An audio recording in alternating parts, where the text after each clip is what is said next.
Bien, messieurs Éric Brunet, Laurent Neumann, bonjour. Bonjour Jean-Jacques. Quel embrouillamini. Non mais attendez, cette histoire de déchéance de nationalité. Je disais tout à l'heure, deux solutions. Soit c'est efficace et on y va, et on vote une déchéance de la nationalité pour tous les Français, parce que je vois pas pourquoi on ferait une différence entre un Français qui a été naturalisé ou un Français qui est né en France mais qui a une double nationalité et un Français né en France mais qui n'a qu'une seule nationalité. Pourquoi faire une différence? Alors, soit c'est efficace et on vote, soit ça n'a aucune efficacité contre le terrorisme et on oublie cette histoire de déchéance de nationalité. Qu'est-ce que vous en pensez? J'ai été très étonné par le fait que hier, Manuel Valls coupe court et revienne au premier scénario évoqué par les socialistes, c'est-à-dire on garde cette déchéance pour les binationaux, et en revanche, on n'envisage pas une seconde pour ceux qui n'ont que la nationalité française. Alors que c'est faisable. Oui, alors que c'est faisable. Oui, contrairement à ce que dit Manuel Valls, qui se trompe. J'ai été mais je continue quand même à croire que cette mesure, même si elle ne va pas supprimer le terrorisme de la surface de la Terre ou de la France, cette mesure qui n'est pas utile au sens, au sens de l'utilité immédiate, pragmatique, est bonne.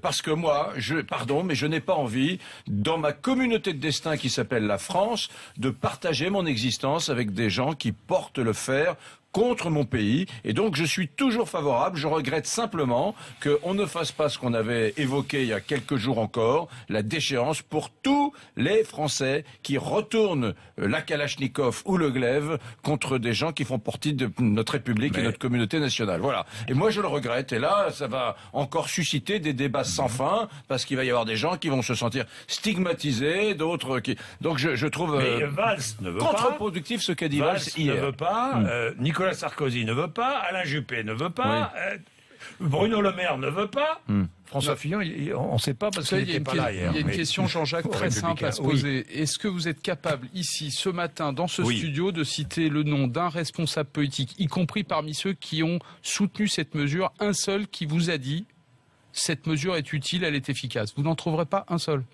Et ça résume exactement tout le débat. Nous sommes le seul pays au monde qui, après 130 morts, est capable pendant 3 semaines de débattre d'un sujet qui, au fond, n'a aucune utilité. Alors on répond, Éric en fait partie d'ailleurs, et c'est parfaitement respectable, on répond symbole, unité nationale, communauté de destin. Moi j'entends très bien ça. À gauche on répond question de principe, question de valeur. Je l'entends également. Mais franchement, il y a 9 Français sur 10 qui pensent que cette mesure, il faut l'adopter. Mais à mon avis, il y a 120% de Français qui se demandent encore pourquoi depuis 3 semaines, on ne débat que de ça. Alors que chacun sait que ça n'a aucune utilité dans la protection de la nation. Franchement, du coup, ne serait-ce que dans la lutte contre le terrorisme, autrement plus important. Du coup, c'est intéressant parce que certains, moi je l'entends, et pas chez les responsables politiques seulement, certains se disent, mais attendez, réglons tout ça, fermons le banc, plus de débat, référendum. Et référendum, puisque sauf que un référendum, vous savez comme moi, et François Hollande mieux que personne, parce qu'il connaît son histoire politique par cœur, quand on pose une question au référendum, on ne répond jamais à la question qui a été posée. Et la question, ça deviendra pour ou contre Hollande. Donc il n'en veut pas, évidemment, de ce référendum. Vous avez remarqué, à chaque fois, c'est le piège mortel dans lequel tous les Français tombent, les débats sociétaux. Encore une fois, on a un vrai sujet, le terrorisme, cette mesure, elle serait symbolique, on vient de le dire, mais on est tous tombés dedans. C'est-à-dire que viennent se greffer là-dessus notre conception du monde et de la France égalitaire. Alors certains disent oui, alors déchéance de nationalité pour les binationaux et pas pour les autres. Alors ça serait vraiment, une entaille dans le contrat français. Donc on est en train de plonger tous collectivement dans ce sujet sociétal que les socialistes adorent. Parce que les socialistes, à chaque fois qu'ils sont en difficulté sur une question, qu'elle soit économique ou pas, en général c'est économique, c'est le chômage, etc.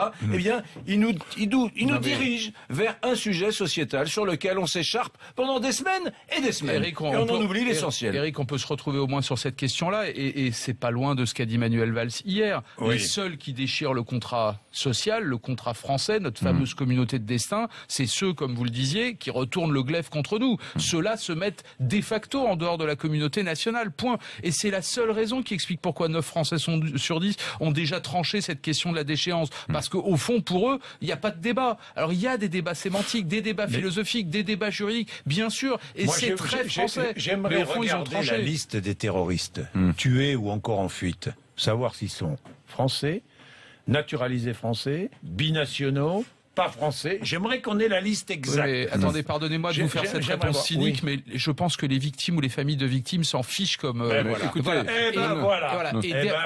Et dernière chose, pardonnez-moi, ceux qui ont été condamnés pour déchéance, la quasi-totalité sont toujours sur le territoire français parce qu'on ne peut pas les renvoyer, même si on voulait les déchoir. Attendez, soyons clairs. Moi, ça me va très bien.